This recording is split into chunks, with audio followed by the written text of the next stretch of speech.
శిక్షణ కమిటీ ఇచ్చిన నివేదికను PCC chief Mahesh Kumar Goud, AICC incharge Meenakshi నటరాజన్కు పంపినట్లు సమాచారం. ఈ నివేదికను మీనాక్షి నటరాజన్ అధిష్టానానికి సమర్పించిన నేపథ్యంలో ఇద్దరిపైన ఎలాంటి చర్యలు తీసుకుంటారన్నది ఆసక్తికరంగా మారింది. ఇప్పటికే 20 మందికి పైగా కాంగ్రెస్ ఎమ్మెల్యేలు చర్యలు తీసుకోవాలని డిమాండ్ చేసినట్లు సమాచారం. మరోవైపు నివేదిక సమర్పించిన కొండా సురేఖ నుంచి ఎలాంటి స్పందన లేకపోవడం, హనుమకొండలోని తన నివాసానికి ఆమె పరిమితం కావడం కాంగ్రెస్ వర్గాల్లో చర్చనీయాంశంగా మారింది. అలాగే డిప్యూటీ సీఎం బట్టి విక్రమార్కతో కొండా మురళి, రాజగోపాల్ రెడ్డి భేటీ అయ్యారు. తాజా పరిణామాలపై రాజగోపాల్ రెడ్డి రాయబారం నడిపినట్లుగా తెలుస్తుంది.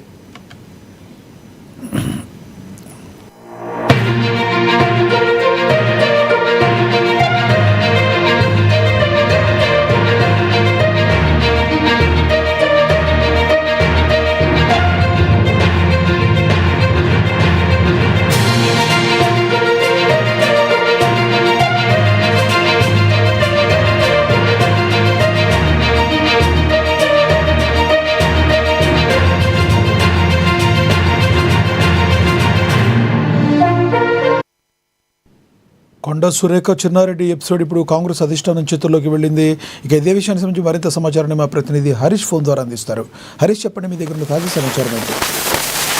రైట్ లక్ష్మణ, ఇప్పుడు కొండా సురేఖ అలాగే చిన్నారెడ్డి వ్యవహారానికి సంబంధించిన కాంగ్రెస్ అధిష్టానం చేతుల్లోకి వెళ్లిన నేపథ్యం అయితే కనిపిస్తా ఉంది. ప్రధానంగా ఇద్దరి మధ్య వీరిపై క్రమశిక్షణ కమిటీ ఇచ్చిన నివేదికను పిసిసి చీఫ్ మహేష్ కుమార్ గౌడ్ అలాగే ఇన్ఛార్జి మీనాక్షి నటరాజ్ కంటి క్రమశిక్షణ కమిటీ చైర్మన్ మల్లు రవి అందించారు. ఈ నివేదికను మీనాక్షి నటరాజన్ ఏఐసిసికి సమర్పించిన నేపథ్యం అయితే కనిపిస్తా ఉంది. ఇద్దరిపైన చర్యలు తీసుకునేందుకు అవకాశం ఉన్న సాంకేతికలు అయితే కనిపిస్తా ఉన్నాయి. ఇక మొత్తంగా కాంగ్రెస్ వర్గాల నుంచి వస్తున్న ఇప్పటికే దాదాపుగా 20 మందికి పైగా ఎమ్మెల్యేలు అలాగే ఎమ్మెల్సీలు ప్రభుత్వ విపులకు సంబంధించి కావచ్చు పైన చర్యలు తీసుకోవాలంటూ కూడా డిమాండ్ చేస్తా ఉన్నారు. ఇదే అంశానికి సంబంధించి కూడా గత వారం రోజుల క్రితం నుంచి కూడా వాళ్ళు కాంగ్రెస్ పార్టీ సిద్ధాంతాలకు, కాంగ్రెస్ పార్టీ క్రమశిక్షణకు సంబంధించి కావచ్చు, పార్టీ వ్యతిరేక కార్యక్రమాలకు ఇరువురు ఏదైతే వాళ్ళు ఉల్లంఘించిన నేపథ్యం అయితే కనిపిస్తుంది. వీళ్ళపైన కూడా చర్యలు తీసుకోవాలంటూ కూడా మీడియా ముఖంగా మీడియా సమావేశం మీద కూడా చెప్పిన నేపథ్యం అయితే కనిపిస్తా ఉంది. దీనిపైన క్రమశిక్షణ కమిటీకి సంబంధించి కావచ్చు,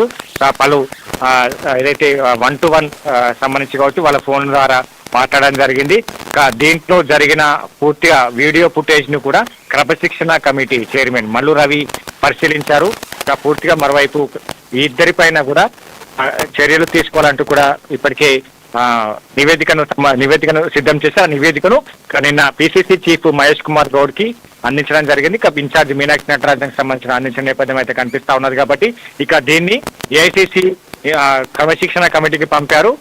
దాంతో పాటుగా కేసీ వేణుగోపాల్ తో పాటుగా ఖర్గేకు పంపిన నేపథ్యం అయితే కనిపిస్తా ఉంది. కాబట్టి మొత్తంగా ఇరువురి పైన ఏ విధమైన చర్యలు తీసుకుంటారని కూడా ఎదురు చూస్తున్న నేపథ్యం అయితే కనిపిస్తుంది. ఎందుకంటే స్పష్టంగా దీంట్లో క్రమశిక్షణ కమిటీ ఏదైతే నివేదిక ఇచ్చిందో దాంట్లో క్లియర్ గా వీరిపైన చర్యలు ఏదైతే తీసుకోవాలని కూడా ఆ నివేదిక సమర్పించిన నేపథ్యం అయితే కనిపిస్తుంది. ఎందుకంటే కొండా సురేఖ విషయంలో ఇచ్చిన నివేదికలో క్రమశిక్షణ రహితానికి పాల్పడడం జరిగింది. కొండా సురేఖ అలవాటుగా మారింది. ఆమె రాజకీయ నేపథ్యం అంతా కూడా వివాదాలతో కూడుకున్నది. కాంగ్రెస్ ప్రభుత్వం హయాంలో ఆమె వివాదాలకు కేంద్ర బృందంగా మారారు. 2 సార్లు పార్టీకి క్షమాపణలు చెప్పారు. మళ్ళీ పార్టీ నియమావళికి సంబంధించి ఉల్లంఘించారు. మంత్రి పదవి నుంచి కూడా తప్పించడమే సరైన చర్య అని కూడా భావిస్తా ఉన్నాయి అని నివేదికలో పేర్కొన్నట్టుగా సమాచారం అందుతున్న నేపథ్యం అయితే కల్పిస్తా ఉన్నది. ఇక సురేఖ సంబంధించిన 3 అంశాలకు సంబంధించి కావచ్చు, చిన్నారెడ్డి పైన 2 పేజీలతో నివేదికను ఇందుకు తగిన ఆధారాలకు సంబంధించి కూడా క్రమశిక్షణ కమిటీ నివేదికను రాష్ట్ర వ్యవహార ఇన్ఛార్జ్